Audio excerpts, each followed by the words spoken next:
Okay, so this week we're going to be looking at Dante, and we're now up to the medieval period. So we have moved away from the ancient Greeks and early civilization, and now we're becoming more modernized. Again, the medieval period, like a lot of periods that we're studying for this class, spans a very long period of time. So again, we're just having an overview of these time periods. The medieval period arbitrarily is going to begin when the Roman Empire falls in the 5th century, and it's going to go all the way up to the early modern period, which is in the 16th century. And so this is going to be about 100 years or so before Shakespeare. So we're really, it's a very large span of time. Accordingly, then, we have the medieval period is divided into three different intervals. The first one is called the Dark Ages. It's called the Dark Ages for a multitude of reasons, but it's not a period of time as long as far as we're talking about in Western Europe, where we have a lot of intellectual activity. We don't see a lot of economic growth. It's basically a stagnant period of time. Not that other areas of the world were not enjoying intellectualism, culture, and greater economic prosperity, which they were. So it's only in comparison. Then we get into the middle period. This might be what you mostly think of when you think of the medieval period.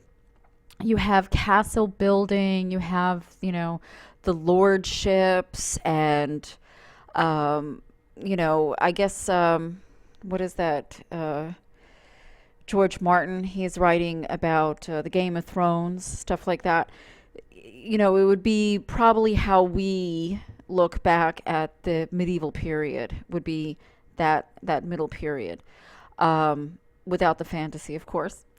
So then we have the later period, the last span of the medieval period, which is right before we look at history from a modern perspective, where the Enlightenment starts to happen. A few hundred years later, but we're going away from, being, the lordship and the vassalages, and we're getting more economic growth. We're getting more intellectual growth. More with the literatures, etc. And this is also the period of the plague. Again, this is a really interesting time period if you want to investigate it a little bit more, because the plague had a big impact on the economy, of course, and also the population. And how does that then affect history? But anyway, so here is a picture of a tapestry. You'll find also for the medieval period, you'll see a lot of unicorns, kind of like symbolic of, being virginal, etc. And I would encourage you to go to the cloisters in Manhattan, which is part of the Metropolitan Museum of Art. It's all the way up in Inwood, which is actually where I happen to live, so I know about it pretty well. And it is a great place to visit for the medieval period. The cloisters, all the way in Upper Manhattan. You would go over the GWB, and you would go up the Henry Hudson Parkway, 5 minutes, and you can walk around. You'll see medieval tapestries. It is just absolutely beautiful. Plus, you have stunning views of the Hudson. So I would encourage you to do that. Now, let's move into Dante himself. We'll briefly look at this. We do not have exactly when he was born, but interestingly enough, we have the date when he died. This is going to be somewhat paired with Chaucer, which is our last reading of the semester. where we begin to have serious work written in the common language, the common vernacular. Um, so he, instead of writing in Latin, right, he was writing in Italian, right, this new language. And so of course it's related to, it is a Romance language, and it's related to Latin, but um, it's unique in that he's writing in the language of the common people, which is also what Chaucer was going to do with English. And then you can see here, you can read at your leisure. It's called the Divine Comedy, but it's not ha ha ha comedy. At that time, it was considered comedy because it was not written in Latin. So it has nothing to do with, if it's making you laugh or not. So let's take a look at the Inferno, which is probably my favorite reading of the entire semester. It's just a lot of fun in its evil perspective. But what you have here is, of course, is an allegory, and Dante is writing about the trials that humans have to go through. We have the characters, Virgil, who is reason, and because he is a pagan, he's not allowed to leave with Dante out of hell. But he still is representative of reason. You have the spirit, which is Beatrice, and that is courtly love. And just briefly on that, courtly love is this medieval concept of the unattainable love. So it's going to have a woman who you cannot have, an upper class woman and an older woman, and a younger man or a man of lesser means is going to be showering her with attention, but it's all chaste, and nothing sexual happens at all. It's just this idea of a more, unattainable kind of love, which was an interesting concept back in the medieval period. So Dante has a courtly love with Beatrice. It's not an actual romance.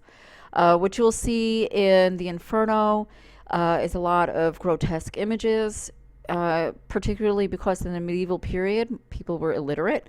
So that's why a lot of the churches are going to have these grotesque statues, etc., which are going to impart the meaning on people who don't read. But when you see these grotesque statues, you know exactly what the point is. Also, briefly, this is an epic. We have water crossings going way back. If we go and look through everything that we've read this semester, you can see that our heroes are quite often going through water crossings as a rebirth. The Divine Comedy is in 3 parts. You have the Inferno, you have Purgatory, and you have Paradise. And I don't know, except for scholars who reads like Purgatory or Paradise, because they're not as interesting as Inferno, in my estimations. So for this selection, there's only, I think, 4 different selections within the book, but it would be well worth your time to go and peruse through all of it. It's filled with such really very interesting images. And then here, the last part here is going to be the 3 beasts of worldliness. So there's a map that I've also uploaded into Blackboard, but where you can see the levels of hell. But we have 3 different types of sin: self-indulgent, the violent, and the malicious. Those are the worst kinds. So Dante's hell has the upper hell, first 5 circles of hell, then 6 and 7 for violent sins, and 8 and 9 are the worst of the worst. So in these selections from your book, you'll have those four different areas where it's the beginning, where he loses his way. Then you have hell described as an actual city. Then we find out how the sinners get appointed to which circle. And then finally, the last canto is going to be where Satan is. And then here is a little bit of like, is there a theological paradox, which is also touched upon here. If hell always existed, how could then God knew that people were going to go to hell, and it becomes quite convoluted. This theological paradox. But anyway, I want to skip ahead because we're going to run out of time. The last part that I wanted to look at is the seven deadly sins. So if you have seen that movie Seven, you probably have heard Dante's Inferno being referenced in that movie. And that is exactly what is happening in the Inferno. Dante took the seven deadly sins and he then gave a lot of the levels of hell according to these different kinds of sin. So you have lust, gluttony, greed, sloth, wrath, envy, and pride. And we get that pride also was considered very, not a sin, but the Greeks definitely had issues with being too prideful. So the seven deadly sins absolutely have a very large part to play within Dante's Inferno, and you can see it in most of the levels of hell. So I uploaded this in the Blackboard, but you just want, then there are many different illustrations, and you'll want to take a look at this, or you can Google it yourself. So you have up here, you have Earth, right? And then you can see where the seven deadly sins are going to correspond to a lot of these levels of hell. So we have this upper part of hell, right? The self-indulgent part. You're lustful, you're gluttonous, or you're greedy. You can ask yourself if you're guilty of any of them, right? Then you cross the river Styx, where then you're starting to get into the more serious sins. Here we have the violent, and okay, what do you consider violence? You have violence against neighbors, tyrants, and murderers, violence against themselves, suicide. You would have here against God, if you're a blasphemer, somebody who is a believer but talks against the belief.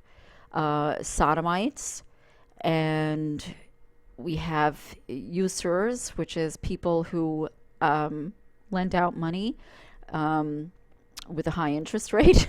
And then, of course, you get down here to level 8, which is fraud, and you can see that it's kind of like it's level 8, but they're all still on different areas. Okay, so you have the seducers, flatterers, hypocrites, thieves, etc. They're all on level 8, but they're all kind of divided up into little pieces. And then, of course, the worst of the worst is where you're a traitor. Okay, and you can see that is where Satan is, all the way at the very bottom, and the worst sins of all, according to Dante. So anyway, you can take a look at this on your own. And then I also have pictures of some manuscripts, beautifully done. And that's it for this week.